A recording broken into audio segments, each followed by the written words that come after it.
Good day, everybody. Today we're going to be taking a look at the game Midnight Party. This particular game came out in 1989 and it is for 2 to 6 players. Now the object of Midnight Party is you're going to try to have the least amount of negative points. What you're going to be doing is you're going to be guests in a mansion running around a little gallery, and there's going to be a ghost that is going to be chasing after you, and you have to try to find a room to hide in so he does not get you. So let's go ahead and look at it. Okay, everybody, here we go. We've got the game board, and there's two parts. You have the gallery over here, which is where all of the players that are in the game are going to be walking around. And then you have the rooms, and these are going to be the places where each of the players are going to be trying to hide to get away from Hugo the ghost. Now, depending on how many players there are, you're going to select a certain amount of these pieces. If you have a 2-player game, you'll pick a color and then use 6 of them. If it's a 3-player game, you'll take 5 figures, etc.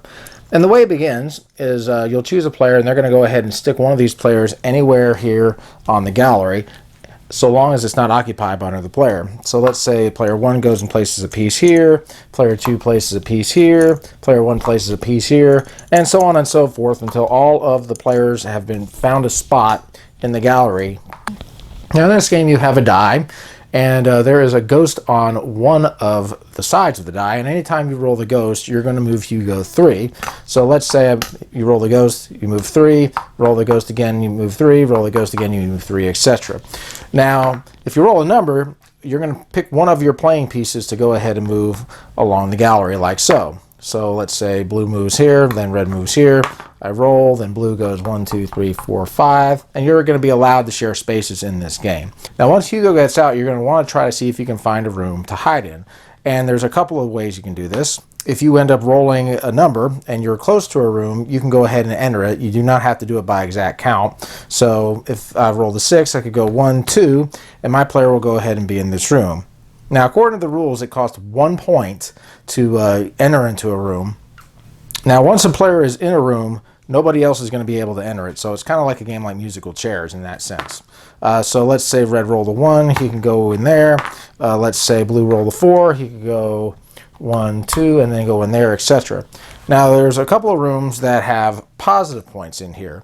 In this game, you're going to be tallying up points, and they're mainly going to be negative. But in this one, you'll get 3 bonus points if you're able to get into this room. The only catch is you have to be able to enter this room by exact count. There's also a couple of rooms that have little miniature ghosts in them. It's this one and this one.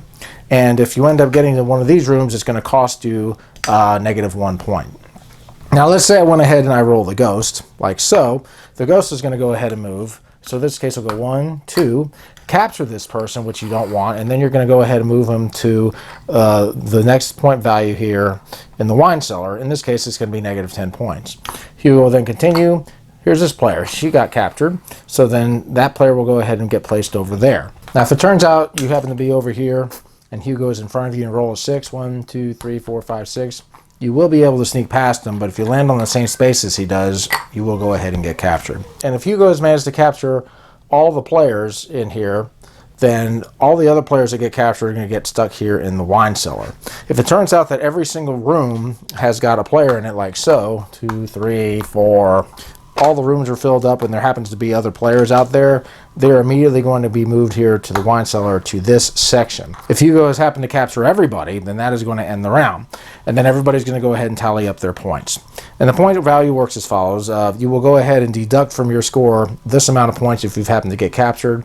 And wherever Hugo placed you, you'll go ahead and deduct points for any of the little ghost rooms over here. You'll deduct a point for any room that you have managed to enter. But you will also gain points for these bonus rooms if you've managed to get into them by exact count. Okay, so once the round ends and you tally up the points, you'll go ahead and start round 2, and there's going to be 3 rounds in this game.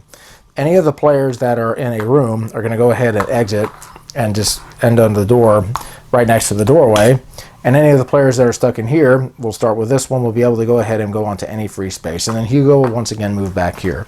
So you'll go ahead and do 2 more rounds and tally up all the points, and after the end of the 3rd round, whoever has the highest amount of points is going to win the game. And that, folks, is Midnight Party. So my final thoughts on Midnight Party. Pretty cool little game. Definitely a game I have not seen anything like before. It's definitely cute. I think kids would definitely enjoy this game. Running around the gallery, trying to avoid the ghost, hoping you don't roll the ghost die, and trying to get into the rooms. Unique rules for sure. Only one person into a room. A couple of the rooms you get positive points if you're able to get in there by exact count. And if you get captured by the ghost, of course, then you're going to end up getting negative points.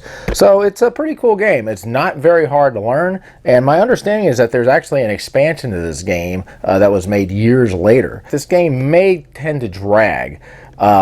If you end up in a situation where the only two rooms left are the ones that you have to get an exact count for, everybody else could be in another room and be waiting while you're running around waiting for Hugh to capture you. Now that's a very simple fix. You could just simply say, okay, if everybody ends up getting into a room and those are the only two rooms left, then whoever is left gets captured, or you could just keep on going. It's a very simple fix. This game is expensive. I've seen copies of this game going for about $80. So if you find a copy, I would definitely snag it because it's worth some money. But yeah, it's a cool game. I think kids could enjoy it. I think adults could definitely enjoy this. It's easy and it's fun.